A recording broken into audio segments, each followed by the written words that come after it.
Oi, meu nome é Gabi e eu vim falar um pouquinho sobre ele, David Emily Durkheim. Se você se interessar mais sobre o assunto, cola aqui na descrição que eu vou deixar alguns links bem legais sobre, além do resumo dessa aula. Bom, Durkheim foi um sociólogo francês do século XIX, considerado o pai da sociologia. Auguste Comte também é considerado o pai da sociologia, só que Auguste Comte é mais um pioneiro.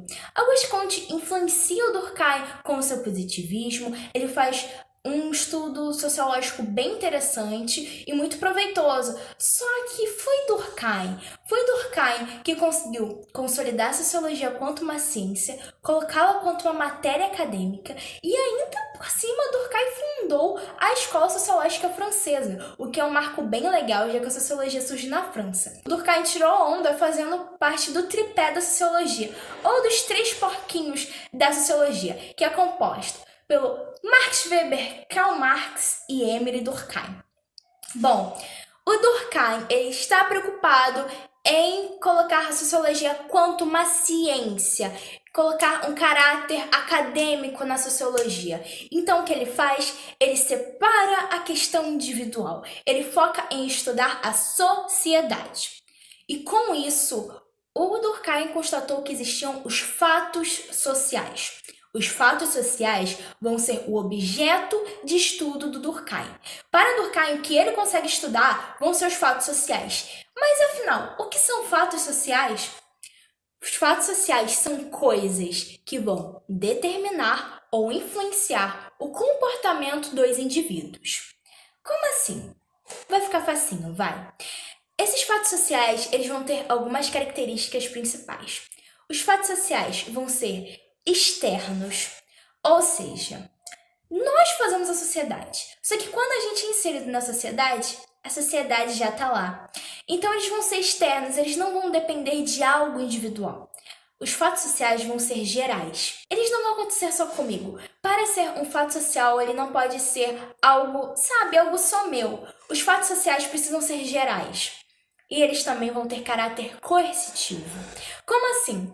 Se você não fizer o que é esperado em relação àquele fato social, você vai ser punido de alguma forma. Essa punição não necessariamente será algo constitucional, ou seja, uma lei que vai te punir. Mas pode acontecer uma repressão social mesmo. Os fatos sociais são muitos. A criminalidade é um fato social, o suicídio é um fato social. O fato social que o Durkheim mais estuda é o suicídio, e o suicídio representa uma anomia social. Durkheim, ao fazer os seus estudos, tem grande influência da biologia e compara a sociedade quanto um grande organismo. E quando esse organismo não vai bem, significa que ele está doente. Então, a anomia social seria essa doença.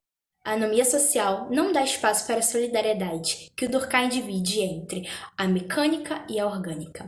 A mecânica seria aquela oriunda das sociedades mais primitivas, em que as relações sociais eram menos complexas e estavam ligadas a uma questão de comida, reprodução e proteção. Já a solidariedade orgânica é das sociedades um pouco mais complexas, das sociedades modernas, em que as relações sociais acontecem por outros motivos. O porquê de acontecerem essas relações já é bem mais complexo. Então, a mecânica é das sociedades primitivas, em que as relações sociais eram menos complexas, e a orgânica das sociedades modernas, e essas sociedades são mais complexas.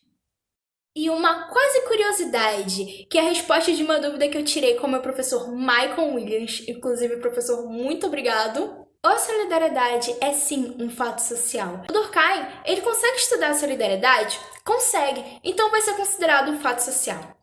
Bom, e como eu estava dizendo, o fato social que o Durkheim mais estuda é o suicídio, e ele divide entre o suicídio anômico, egoísta e altruísta. Calma, é tranquilozinho, vai. O suicídio anômico. Tá, anômico, isso te lembra o quê?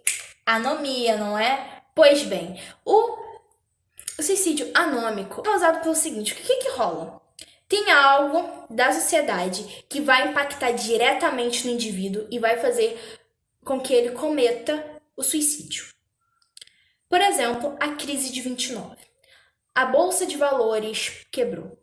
Muitas pessoas baseavam a vida delas em finanças. a bolsa quebrou. E essas pessoas, sem pensar muito, sem ter aquele momento de internalizar o que estava acontecendo, simplesmente a resposta delas foi: teve crise, se mataram. Então, quando não tem tempo do indivíduo internalizar aquilo, é considerado o suicídio anômico. É algo muito, mas muito externo mesmo. Vai ter essa coisa externa que vai impactar diretamente e o indivíduo logo vai cometer o suicídio. Isso é muito comum em sociedades em que tem crises e afins. O suicídio egoísta já é algo mais internalizado. Utilizando ainda o exemplo da crise de 29. Beleza, a pessoa tinha a vida dela baseada nessas finanças e depois de um tempo essa pessoa se sente incapaz de continuar a vida dela sem tudo isso, vê que a família dela tá passando dificuldade e pensa que ele é o problema. Ele internaliza o problema social e ele fica mal com isso, ele desenvolve vários problemas e ele internaliza aquilo de uma tal forma que o faz cometer suicídio. Então é essa internalização que vai fazer com que ele cometa o suicídio. Lembrando que nos dois casos o motivo vai ser externo, a sociedade vai ter a culpa. Só que no anômico vai ser a crise, vai ser a situação que vai impactar diretamente, sem o indivíduo ter tempo de internalizar aquilo, e no egoísta vai ser essa internalização que vai fazer com que o indivíduo cometa suicídio. Já o altruísta, ele é um rolê que é assim, a sociedade vai bem e ele acontece. Aí tu fica tipo, mano, como assim? Esse tipo de suicídio acontece por uma força maior, seja um motivo político, um motivo religioso, um motivo desse tipo, você vai cometer o suicídio. Então vai ser um motivo maior. Até porque, para Emile Durkheim, o suicídio não é apenas a pessoa se matar. O suicídio é a pessoa se matar ou se colocar numa situação de risco e ela tem plena consciência de que ela está se colocando nessa situação de risco.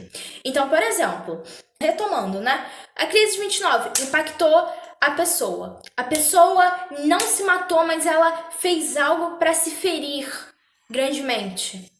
Também é considerado um suicídio para Durkheim. Então, bom, calma aí, acho que ficou confuso, mas vai, deu pra entender. Se não entendeu direito, volta um pouquinho, assiste de novo, que fica bem tranquilinho. Suicídio anômico, algo impacta diretamente no indivíduo sem ele poder internalizar, sem ele conseguir internalizar, não dá tempo disso. Segundo, o egoísta, que ele internaliza aquilo. E o terceiro, o altruísta, que ele faz por um motivo maior, seja um motivo religioso, seja um motivo político. E ele vai ser...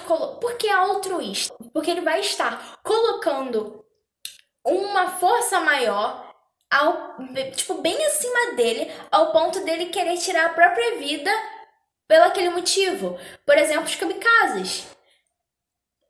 Homens-bomba, como chamam também. Então, é isso. Eu espero muito que vocês tenham gostado. Se você ficou com alguma dúvida, sério, não tem problema. Coloca aqui embaixo, coloca nos comentários a sua dúvida, que eu vou ficar muito feliz em te responder. E se surgirem muitas dúvidas, eu faço a parte 2. Quero agradecer aos meus professores, Tafarel Vignoli, que é meu professor de... Sempre vai ser meu professor de história, ele não me dá mais aula de história, mas sempre vai ser meu prof de história, professor de sociologia, né? E o Michael, que foi que eu citei durante o vídeo, meu professor de sociologia e filosofia do cursinho.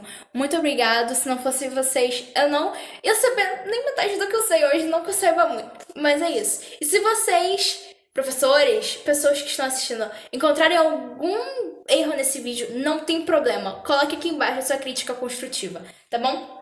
É isso. Brigadão.